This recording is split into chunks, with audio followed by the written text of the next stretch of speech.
Okay, so next numerical देखते हैं example 2.1। क्या बोल रहे हैं? Calculate the potential. क्या फाइंड करना है? पोटेंशियल फाइंड करना है, V। ठीक है। At point P due to charge Q given है। Q गिवन है कितना है? 4 × 10⁻⁷ कूलम। ओके, ये चार्ज की वजह से लोकेटेड 9 सेंटीमीटर, तो R भी गिवन है 9 सेंटीमीटर। तुम तो भाई ये तो मिल गया, मीटर में ही लिख लो, 10⁻² मीटर। ठीक है, और आगे भी पढ़ ही लेते हैं। Hence obtain the work done in bringing. नहीं यार, ये तो फिर वापस चेंज हो गया चार्ज, तो हम यही फाइंड कर लेते हैं। क्या हमारा फॉर्मूला क्या है? V = KQ/R।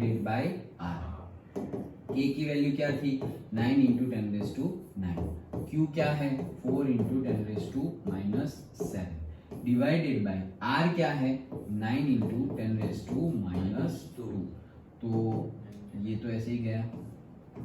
ओके, ये 10⁻⁷ और 10�9, तो कितना हो जाएगा? 10⁻² हो जाएगा। यस, 4 हो जाएगा।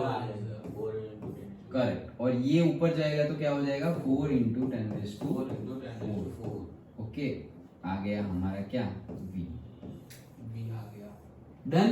Yes. ओके, अरे V आ गया, तो पोटेंशियल है तो उसके लिए हम लिखेंगे से वोल्ट का V। डन। इलेक्ट्रिक पोटेंशियल है ना, स्टैटिक पोटेंशियल।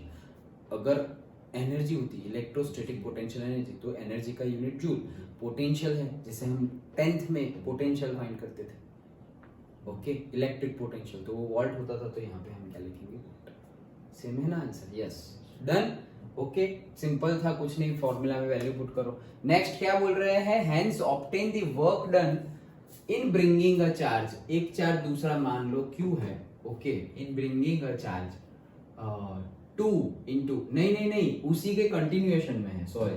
हेंस ब्रिंग, ये जो है calculate the potential at P due to the charge this located 9 centimetre away. मतलब पोटेंशियल फाइंड करना है हमें at point P due to charge. मतलब ये जो गिवन है ना, ये हमारा कैपिटल Q था, लेकिन अब हम स्मॉल q की बात कर रहे हैं। Okay, so hence the obtain work done during, तो मतलब स्मॉल q जो है वो है हमारा 2 × 10⁹ कूलम गिवन है from infinity two point P। ठीक है, तो ये वर्क डन निकालो।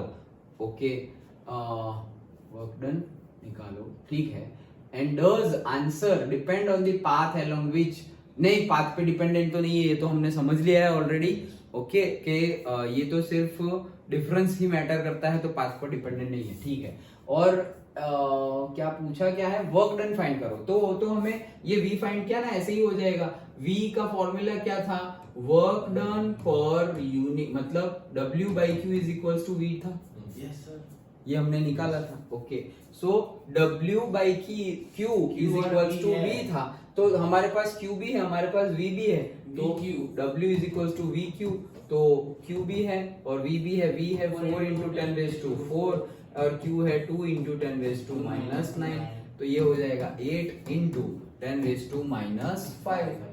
ओके, ये क्या ढूंढा हमने? वर्क डन, तो मतलब जूल।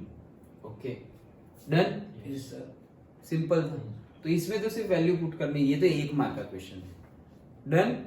ओके, और वो भी डिपेंडेंट नहीं है। No work done will be path depend, work done will be path independent. Any arbitrarily infinitesimal path can be resolved into 2 perpendicular displacement, one along R, another perpendicular to R. The work done corresponding the latter will be 0. मतलब work done क्या मतलब? कोई भी direction हो हमारी, तो हम 2 component निकालेंगे उसके परपेंडिकुलर और से वही डायरेक्शन में, तो दोनों की डायरेक्शन 90 डिग्री होगी और वर्क डन हमें मिलेगा क्या? 0। वर्क डन 0 मतलब उसकी वजह से वर्क डन, मतलब पाथ की वजह से वर्क डन क्या हो जाएगा? मतलब 0 इन द सेंस पाथ के ऊपर डिपेंडेंट नहीं है। वो तो हमने पहले ही देखा ना कि ये W है, ये W भी क्या है? ये एक्चुअली V नहीं है, ये एक्चुअली V नहीं है, ये क्या है एक्चुअली? VP - V इनफाइनाइट है ये, लेकिन हमने V इनफाइनाइट को 0 लिया है, दैट्स व्हाई हमने डायरेक्टली ये लिख दिया VP। ओके, अदरवाइज तो हमें बोला, हमने पहले ही डिस्कस किया था, डिफरेंस इज सिग्निफिकेंट। दोनों केस में, इलेक्ट्रोस्टैटिक पोटेंशियल के केस में भी और इलेक्ट्रोस्टैटिक पोटेंशियल एनर्जी के केस में भी डिफरेंस मैटर करता है। अंडरस्टूड? पक्का? श्योर ना? ओके, सिंपल था ये तो 1 मार्क का क्वेश्चन।